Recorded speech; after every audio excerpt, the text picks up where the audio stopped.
وعلیکم السلام ورحمۃ اللہ وبرکاتہ۔ دیکھیے، اللہ تعالیٰ نے شیطان کے اس وار سے مسلمانوں کو بچایا، کیونکہ یہ بڑا شدید وار ہو سکتا تھا اور دین ایک مذاق بن جاتا، کیونکہ کوئی نہ کوئی اٹھ کے کہہ دیتا کہ نبی علیہ السلام میری خواب میں آ کے یہ بات بتائیے، تو بتا دوسرے کے پاس کیا دلیل ہوتی اس کو رد کرنے کے لیے، کیونکہ خواب کا معاملہ ہے یا وہ بندہ جانتا ہے یا اللہ جانتا ہے کہ اس نے خواب دیکھا ہے یا نہیں دیکھا ہے۔ تو ہمیں پوری اسلامی تاریخ کے اندر کہیں نہیں ملتا ہے کہ کوئی روایت ایسی صحابہ نے بیان کی ہو کہ یہ بات مجھے نبی علیہ السلام نے خواب میں بتائی ہے، تم لوگوں کو تو نہیں بتائی ہے، اس وقت تو تم تھے نہیں، میں خواب دیکھ رہا تھا، مجھے آ کے بتائیے یہ بات۔ صحابہ نے بھی یہ بات نہیں کہی ہے، جنہوں نے نبی علیہ السلام کو اصلی حالت میں بھی دیکھا تھا، ان کی خواب کے اندر بھی آ کے کوئی ایسا معاملہ نہیں پیش آیا ہے۔ اور سب سے بڑی بات یہ کہ کئی معاملات میں شیطان نے اختلافات ڈلوا کے صحابہ کے اندر جنگیں تک کروا دی۔ اندازہ لگی اس سے بڑی کوئی بات ہو سکتی ہے؟ کتنے صحابہ دونوں سائڈوں سے شہید ہو گئے، چونکہ دونوں سائڈوں والے مخلص تھے۔ ان باغیوں نے ان کے اندر انتشار پیدا کر کے لڑوا دیا اور اختلافات پیدا ہوئے اور جنگوں تک کی نوبت آ گئی، اور اللہ تعالیٰ نے بہرحال دونوں کو مومن کہا، لیکن کسی ایک طرف سے بھی کسی صحابی نے یہ بیان جاری نہیں کیا کہ نبی علیہ السلام خواب میں آئے تھے اور انہوں نے کہا ہے کہ آپ یہ جنگ نہ لڑیں یا دوسروں کو کہو کہ جنگ بند کرو۔ حتیٰ کہ علی رضی اللہ تعالیٰ عنہ اور عائشہ رضی اللہ تعالیٰ عنہا کے درمیان تک جنگ چھڑ گئی، اور یہ دونوں محبوب شخصیات، ان کی خواب میں بھی نبی علیہ السلام نے آ کے کوئی چیز نہیں بتائی کہ آپ آپس میں جنگ نہ لڑیں اور آپس میں صلح کر لیں۔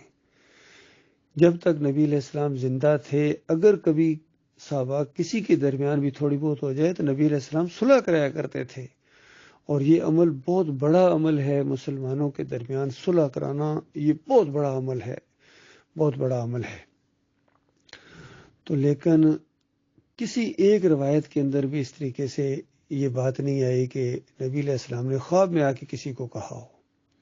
پھر اس سے بڑی بات اور کہ جب بعد میں محدثین نے روایتیں جمع کرنا شروع کی، کتنی مشقت برداشت کی انہوں نے، خاص کر امام بخاری رحمۃ اللہ علیہ کے بارے میں آتا ہے کتنی مشقت برداشت کی، دیکھیے۔ اسی طرح دوسرے محدثین ہیں، مسلم رحمۃ اللہ علیہ ہیں، تو کوئی ایک روایت اس طرح بتائیں کہ امام بخاری نے کہا ہو کہ یہ وہ روایت ہے جو نبی علیہ السلام نے خواب میں مجھے آ کے بتایا ہے، یا یہ والی روایت ایسی ہے جو مشہور ہوگی، یہ غلط ہے اور نبی علیہ السلام نے مجھے خواب میں آ کے بتایا ہے کہ لوگ تو اس کو بیان کر رہے ہیں لیکن اصل میں نے یہ نہیں فرمایا تھا، اصل معاملہ یوں تھا۔ کوئی ایک شائبہ تک اس چیز کا نہیں آپ محسوس کر سکتے ہیں، اور اللہ تعالیٰ نے بچایا اس دور کو اور اسلام کی اس یعنی سسٹم کو کہ ناقص سسٹم اسلام کے اندر نہیں آ سکتا ہے۔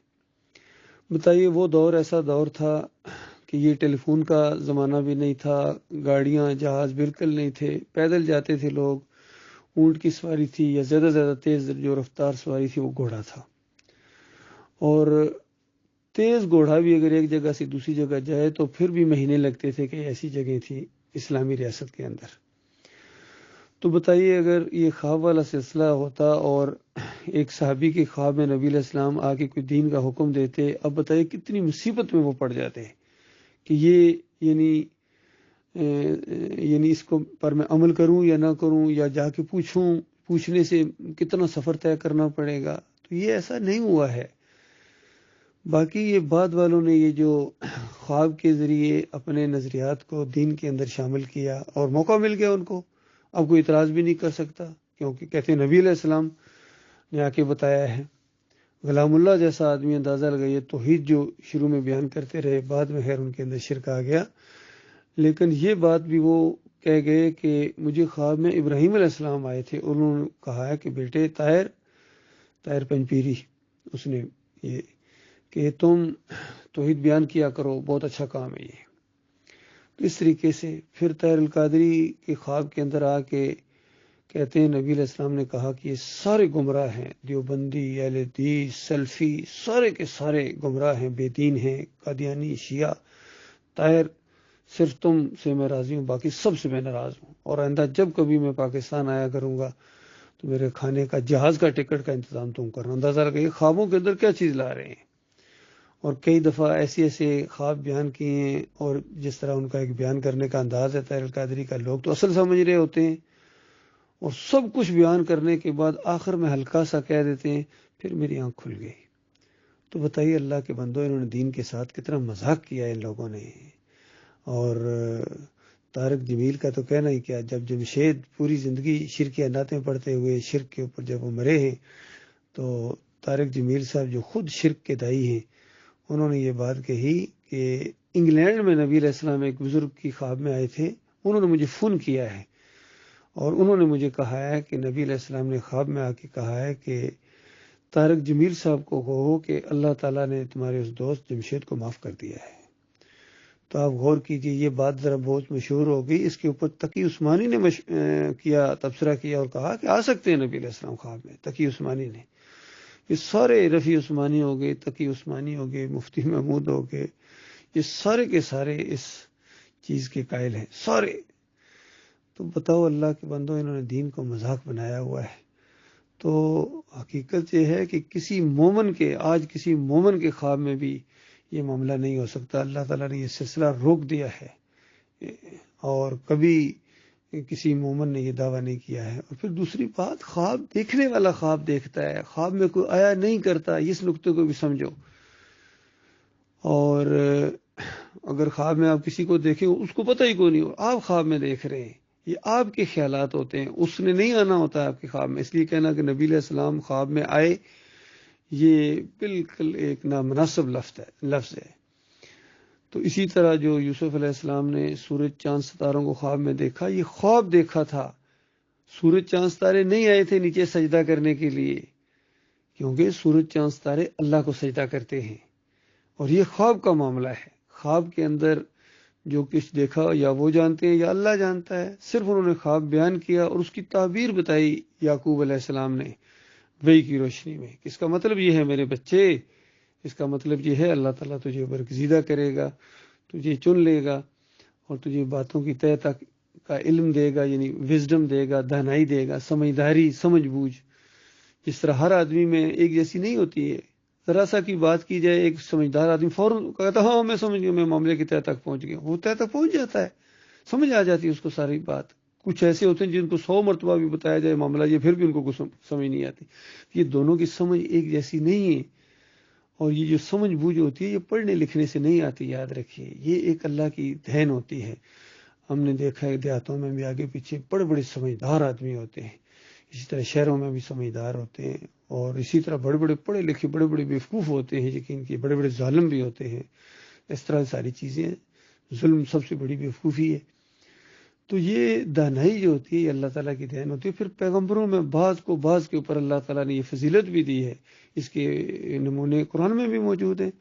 دیکھیے داؤد علیہ السلام نے ایک کیس کا فیصلہ کیا، اپنی سمجھ بوجھ کے مطابق کیا، جیسا وہ دونوں لوگ باہر آئے تو سلمان علیہ السلام نے جب یہ سنا، ان کا نہ ایسے نہیں بلکہ ایسا ہونا چاہیے تھا، تو داؤد علیہ السلام نے بھی اپنا فیصلہ بدلی کر دیا۔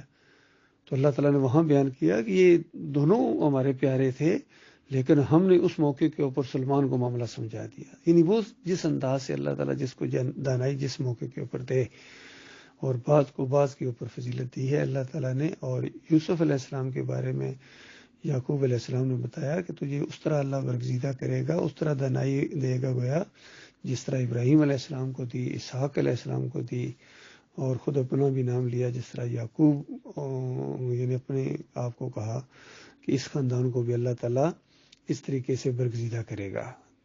تو یہ ساری باتیں ہیں، اس کی تعبیر ہوتی ہے، خواب کی تعبیر ہوتی ہے، اور اس ضروری نہیں ہے کہ اسی طرح حرف اسی طرح ہو جائے، ہاں اس سے ملتی جلتی چیز ہوتی ہے، اس سے ایک معنی لیا جاتا ہے، اس کی تعویل ہوتی ہے۔ جس طرح نبی علیہ السلام نے مدینے میں خواب دیکھا، اور انبیاء کا خواب بالکل سچا ہوتا ہے، مدینے میں خواب دیکھا کہ وہ طواف کر رہے ہیں بیت اللہ کا، تو آپ غور کیجئے کیا بیت اللہ مدینے میں آ گیا تھا؟ بیت اللہ تو وہاں ہے مکے میں۔ اس کا کیا مطلب لیا گیا؟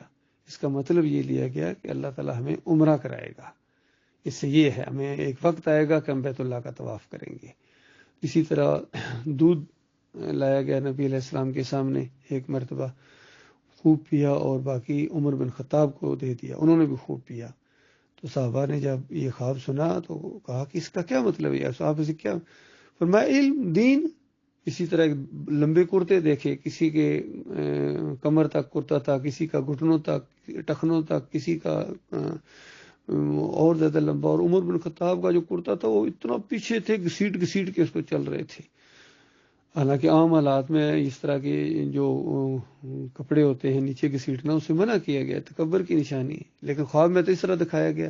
اب وہ خواب ہے، خواب میں دیکھا تو جب صحابہ نے پوچھا اس کا کیا مطلب ہے، فرمایا دین، ان کا دین بہت بڑا ہے۔ پھر ڈول نکالتے ہوئے ایک دفعہ دکھایا گیا کنویں سے، ایک بندے نے نکالے، پھر دوسرے نے نکالے، پھر تیسرے نے جب باری آئی تو بہت ہی طاقت کے ساتھ انہوں نے نکالے کہ سارے جانوروں نے بھی پانی پیا، لوگوں نے خوب اس کو۔ تو پوچھا کہ اس کا کیا مطلب ہے، فرمایا دین۔ تو اسی طرح وہ سچا ثابت ہوا۔ عمر بن خطاب کے ذریعے کتنا مسلمانوں کو فائدہ پہنچا جب وہ خلافت ان کے ہاتھ میں آئی۔ تو یہ تھی اس کی تعبیر۔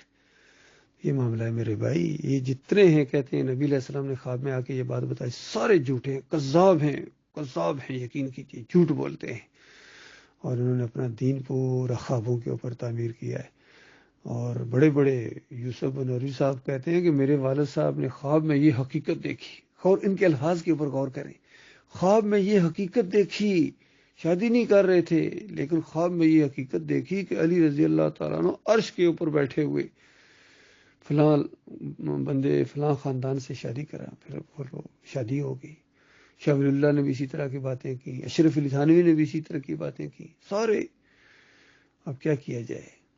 اور مودودی صاحب نے بھی اسی طرح باتیں کی، کہتے ہیں میں وہ ہوں کہ خواب میں آ کے میرے والد صاحب کو کسی نے کہا تھا کہ آپ کے ہاں بیٹا پیدا ہوگا اور اس کا نام ابو العلا رکھنا، بہت علمی مدارج کو پہنچے گا۔